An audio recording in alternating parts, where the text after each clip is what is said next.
Hi, it's Drake. It's been about, I think, a month since I made my last video, so I'll make another one.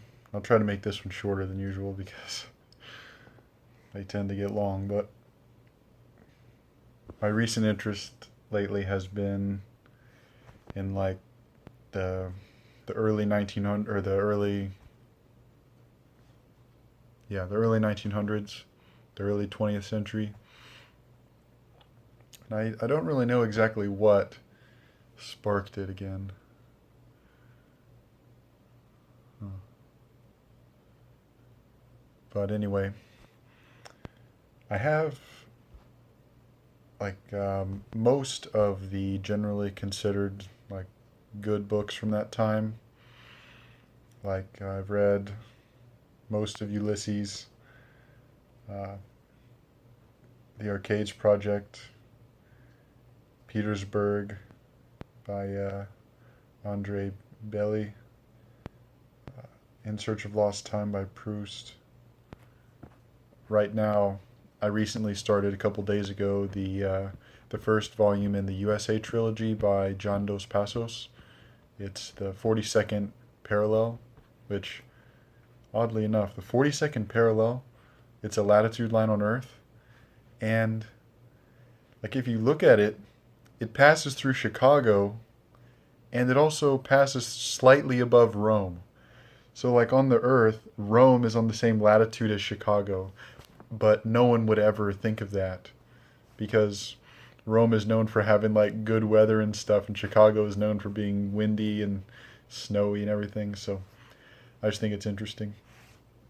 But anyway, um, I think almost a year ago, like I think a little bit more than a year ago, I read Manhattan Transfer, and it was one of my favorite books of last year, and still one of my favorite books.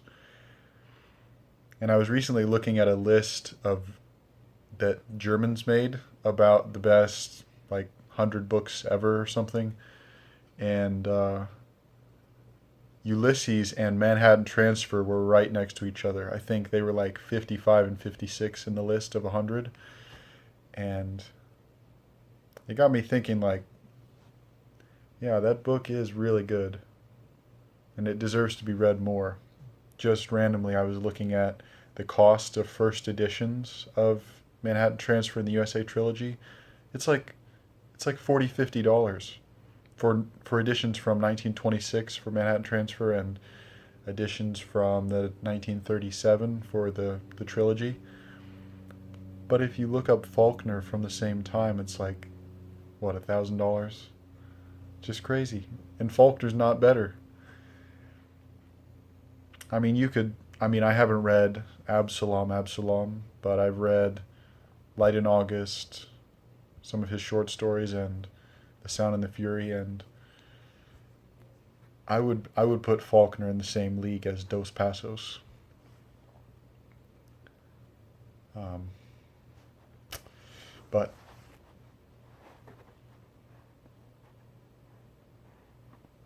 yeah, and one connection I guess I could make is I recently read Typee by Melville, which is his first book he published, which is like a adventure travel novel from 1846, I think. Uh, it follows a character remarkably like Melville himself, who ditched a ship in the Pacific Ocean because the captain was a dick, and he got stuck in with a cannibal tribe, and they ended up treating him like a king. And it was very enjoyable. I read it very quickly. Like it only took me I think 4 days, and I really enjoyed it. I saved a lot of funny lines from it. But one like I guess analytical thing I noticed, so to say, is he mentioned Rousseau in his book in Typee, so he had read Rousseau at the time, and he mentioned it in relation to the character of the tribe, the cannibal tribe, and basically his idea was the cannibals never eat people alive; they eat people when they're dead, and it's usually as a sign of respect. And Melville's point was, when mentioning Rousseau, is that we do far worse things to people when they're alive, let alone when they're dead. And that us as Western culture acting like virtuous just because we don't eat dead people is like a farce, basically.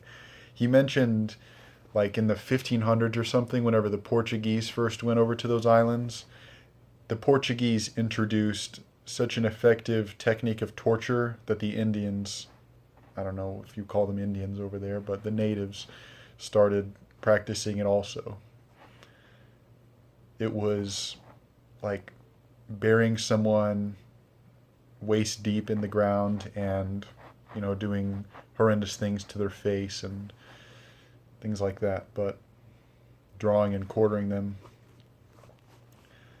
And there was also another connection I saw with, I listened to a lecture, one of the free Yale course lectures on Rousseau, and the professor, who is hilarious, incidentally, if you get a chance to watch those lectures, mentioned Of Cannibalism, the essay by Montaigne.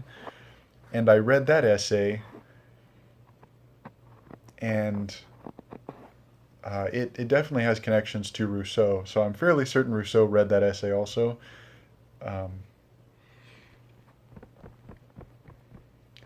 The essay is really enjoyable, and it really doesn't talk too much about cannibalism, as you'd imagine Montaigne's like rambling style. Not really rambling style, but digressive style. But it has pretty much that same idea that, oh, we think we're better than them because we don't eat people, but we do things far worse, far worse. And Montaigne kind of went at it from a perspective of a soldier, how the natives show the same courageous attitudes as we do. They will go back into the battle and fight for the dead bodies of their comrades, things like that. Things that would be considered the like height of virtue in Western culture, at least at Montaigne's time, I suppose. But I enjoyed them both, the Rousseau and the Montaigne sections, a lot. And then, of course, I really enjoyed Melville. Melville's one of my favorite authors. I hope to read all of his books pretty soon. But one connection I can make back to the main focus of this video is Hart Crane has a poem called Melville's Tomb, on Melville's Tomb, I think. And I guess I can read the poem really quick. It's fairly short, and I really enjoyed it. It's one of my favorite of his. I mean, I like so many of his poems, but I would say it's one of my favorites of his. It's called At Melville's Tomb. Often beneath the wave, wide from this ledge, the dice of drowned men's bones he saw bequeath an embassy. Their numbers, as he watched, beat on the dusty shore and were obscured.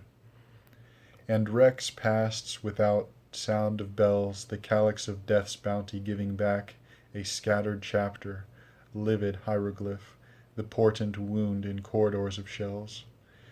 Then in the circuit calm of one vast coil, its lashings charmed and malice reconciled, frosted eyes there were that lifted altars, and silent answers crept across the stars. Compass, quadrant, and sextant contrive no farther tides. High in the azure steeps, monody shall not wake the mariner. This fabulous shadow only the sea keeps. And Hart Crane has to be among the top poets of any time, let alone in America.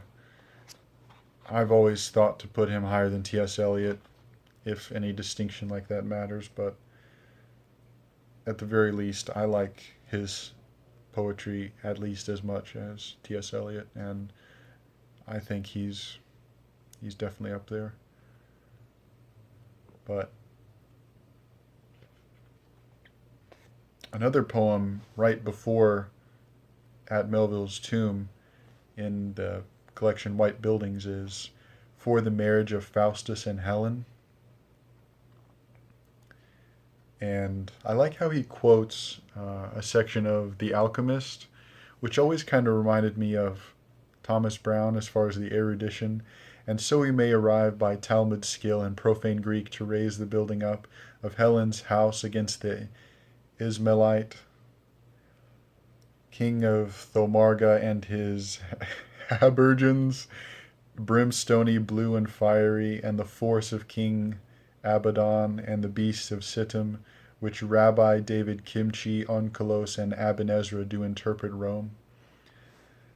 And the first three lines of this poem I've always liked, and it has another connection to a modern author. The mind has shown itself at times too much the baked and labeled dough divided by accepted multitudes. Across the stacked partitions of the day, across the memoranda baseball scores, the stenographic smiles and stock quotations, smutty wings flash out equivocations. And I was just reading the Lost Scrapbook part of it tonight, and I just happened to read this too. And the first like page of the Lost Scrapbook basically talks about that. I am, yes, certainly. So how about medicine? Listen to me, yes, I am, absolutely. Or law? Of course. Then forestry does that? Immeasurably. And profoundly. Or passionately. Along with marine acoustics and quantum biography and psychogeology, not to mention their respective subdisciplines.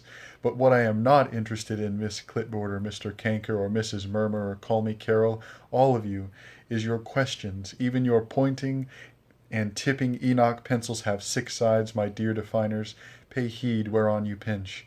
I am interested almost exclusively in being interested, and your reductivist probings are only intended to cordon off wings of my mansion.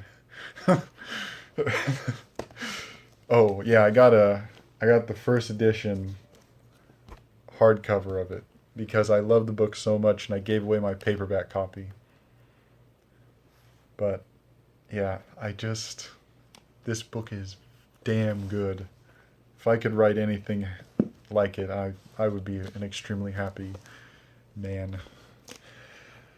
But to go back to that, the 1920s, talking about like Faust and Helen, that sort of thing. Earlier today, just a couple hours ago, I was listening to the Mississippi Blues, like Mississippi John Hurt and Charlie Patton and Robert Johnson, especially the last two. And there's that funny story about Robert Johnson that's kind of portrayed in Oh Brother, Where Art Thou? How he was supposedly on a crossroads in Mississippi, and he sold his soul to the devil, and that's how he became such a good guitar player. But my favorite song by Robert Johnson is his Crossroad Blues, and then Charlie Patton, it's shoot, I can't remember the title, but it's like Crossroad Blues too. Yeah. And then Mississippi John Hurt, I love his poem. I think it's called Coffee Blues or something like that. Good morning, baby. How you doing this morning? And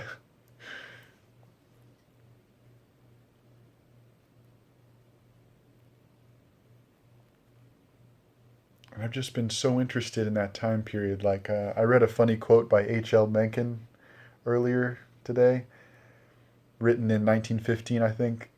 Democracy is the theory that the common people know what they want and deserve to get it good and hard. He had funny ideas. I disagree with a lot of what he said, even though they are funny and worded well. But that's one I agree with to an extent. Democracy is the theory that the common people know what they want and deserve to get it good and hard.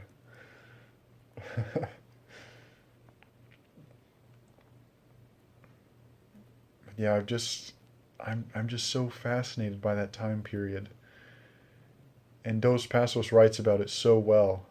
the 42nd parallel, most of it takes place from, I'd say, like maybe 1905 to 1915, at least the first half that I've read so far. And he does this technique of the camera roll, or camera's eye, the camera's eye and the news reel.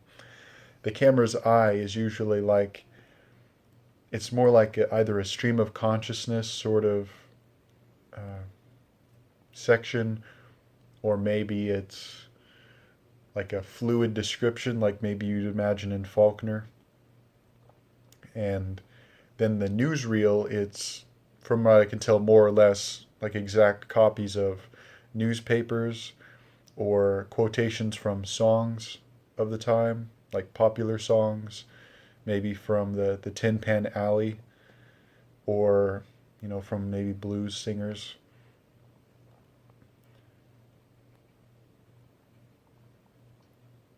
And just recently I had like this idea for this, like, kind of like manic monologue of a child, maybe you'd call it a child prodigy of that time. I imagine them getting interested in this Japanese art form, this ukiyo, or ukiyo-e, UKIYO-E. It basically, from what I can tell, it must be the genesis of anime and manga, because it's like this sort of, not cartoon style, but it's this, this non-realistic sort of, I lack the word that I'm looking for. Anyway, you can look it up. That famous tsunami painting of that tsunami in 1833, it's that style. Um, and the guy's name who did that is Hokusai. The Great Waves off Kanagawa, that really famous tsunami painting or that drawing that everyone's seen in their life. Um, that's that style. So, and I had an idea that, because apparently it became famous in the West by Ernest Fenollosa, who's the guy that Ezra Pound uh, used to translate his Chinese poems. And that guy wrote the first critical analysis in the West of that art style. So I imagine this like child prodigy, kind of inspired by William Gaddis, kind of like a mix between his recognitions in J.R., where this child prodigy in J.R., and then the art focus of the recognitions. It was a short thing. I'm making it seem way more complex than it is, but it was just this kind of like manic monologue of, I imagined this child being put in an orphanage, and then before he got put in an orphanage, I suppose from a death in the family or something, but I imagine him being like fairly upper class and being introduced to Ezra Pound and this Ernest Fenollosa and the ukiyo-e style of painting, and yeah, all this stuff. But then he gets stuck in an orphanage and he imagines himself going to Carnegie Hall, and he imagines an uncle breaking him out every night, and they go walking through the streets. Yeah, that sort of stuff. I just had like this feeling and I just wrote it, and it was easy, but I've just been completely obsessed with that time period. Like, and the thing that I think is crazy is Walter Benjamin wrote his Arcades project about France. Not necessarily all about France in the time period, but the arcades were famous in France from like the 1830s to maybe 1860s, I suppose. And what's crazy to think is him writing about that is like me if I wrote about the 1920s and 30s. Like, from Walter Benjamin's time, Napoleon was as close to Walter Benjamin as the 1920s are to me. Like, Napoleon died in, I think, 1841 on St. Helena Island, which I think would be a fascinating topic for a book. His exile on St. Helena Island, one of the most remote places on Earth. But that was as close to Walter Benjamin as more or less Walter Benjamin is to me. And I just think that's so weird to think about because Napoleon is kind of seen as like way back there, and Walter Benjamin is kind of still seen as like pretty close because his that book was just published I think in 1991 in English, the Arcades Project. But yeah, I've just loved Walter Benjamin. He has a really funny essay on book collecting, and he mentions going to a book auction when he was still a student, and he makes like kind of like a dry humor remark, and I don't want to go into the next day that I spent at the pawn shop. And recently I've sorry, this is getting away from my main focus of the I'll try to make this short, but um, Borges has some very good lectures online about metaphors, I guess was his focus, metaphors and poetry, but they're very good. They're on that, what's that website called? Open Culture. Open Culture has all of them. The Norton Lectures on Poetry and Everything Else Literary. Funnily enough, it's titled that. But one funny quote he says in it is, yeah, sometimes I'll walk into a bookstore and I'll see a book and I'll become so, like so saddened by the fact that I can't buy it because I already have a copy at home. And he says how he has so many books at home that it'll be impossible for him to ever read them all. And I just love that feeling because I fight that feeling myself because I really don't have much extra money to spend. I have to save most of it because going to school I'm going to be hemorrhaging money. And but I just love buying books. And Michael Silverblatt, he mentions how he's always been somewhat extravagant because he always let himself buy whichever book he was interested in at the time. And I hope I stay that way because books are really one of the main things that keeps me going. Books and classical music. Like that's another thing about that time period of like the 19 teens, 1920s. The classical music from that time is just awesome. Like Stravinsky, Ravel, Bartok, Kodai. Kodai's cello sonata is one of my favorite works of all time. Gershwin's Rhapsody in Blue. It's just, oh man, that time period. I can't imagine living in it. I just can't imagine it. It would be fascinating to be able to see it. And I'm loving reading Dos Passos. I don't know why I waited this long, but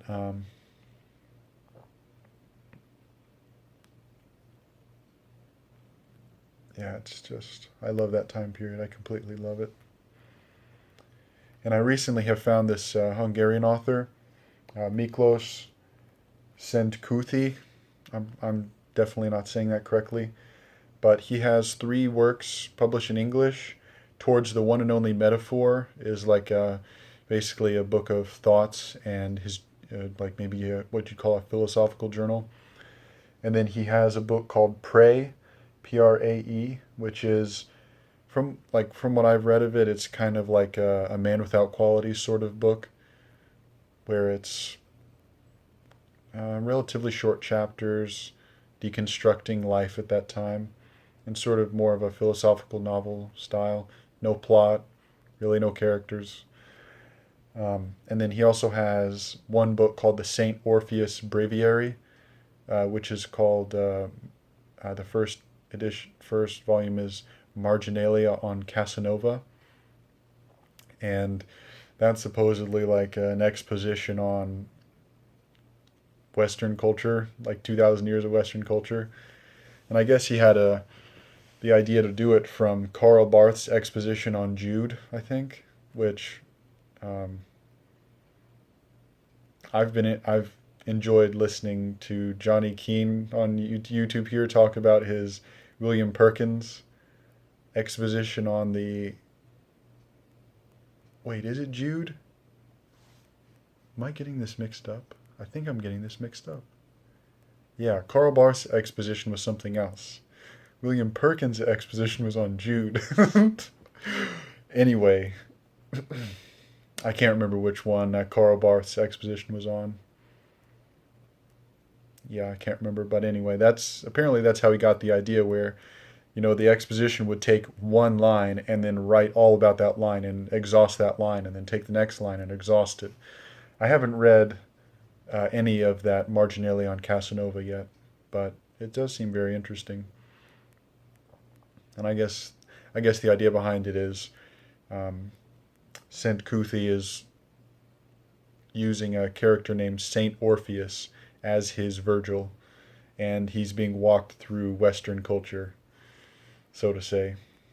That's what I gather. I haven't read it, like I said, but I don't know. I just love everything about the early 20th century. Like, that's when rockets were first being made. That Robert Goddard or something. He started doing rockets. He published the blueprints for rockets, long distance rockets, I think in like 1924, something like that, which is fascinating. It's either 1924 or 34. But it's just like Rilke was alive.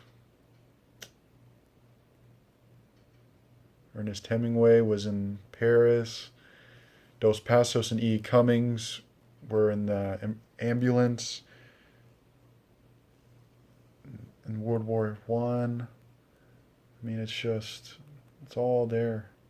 It's so fascinating. Cesar Vallejo was publishing. Joyce, of course. An interesting fact I found out about Ulysses: it was published on February 2nd of 1922, Joyce's 40th birthday. Oh yeah, at the Harry Ransom Center in Austin, Texas, at the university, they have original Ulysses, and they also have one of his schemes, like how he basically described it to a friend. But yeah, okay, I'll do like a little vlog sort of thing or blog, whatever. I got four classes there. Um, One class on Cormac McCarthy, which I am looking so forward to. It's a teacher, professor named Graham, and I'm looking forward to that so much.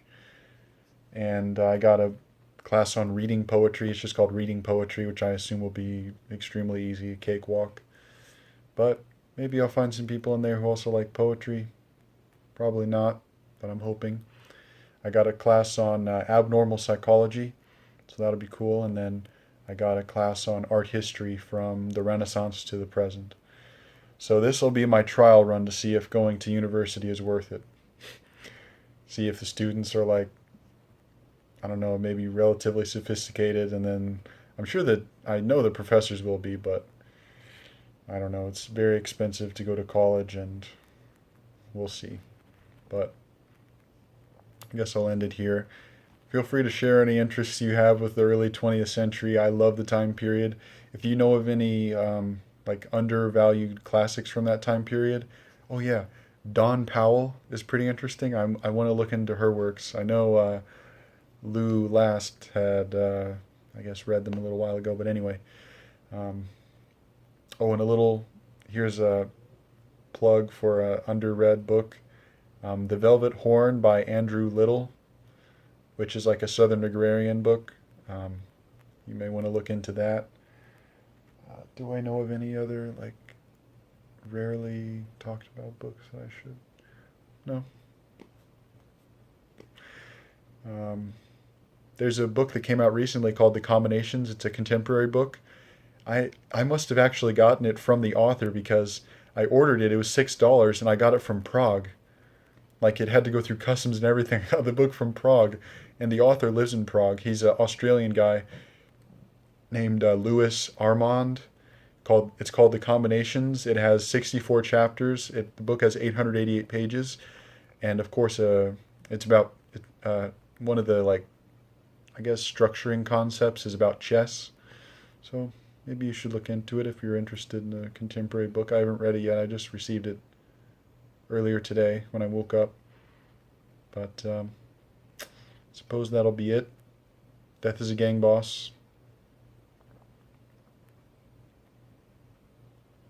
If you have any, feel free to comment about anything. I love reading the comments, especially if you have any good stories or recommendations for books about the early 20th century. Well, bye, that's it.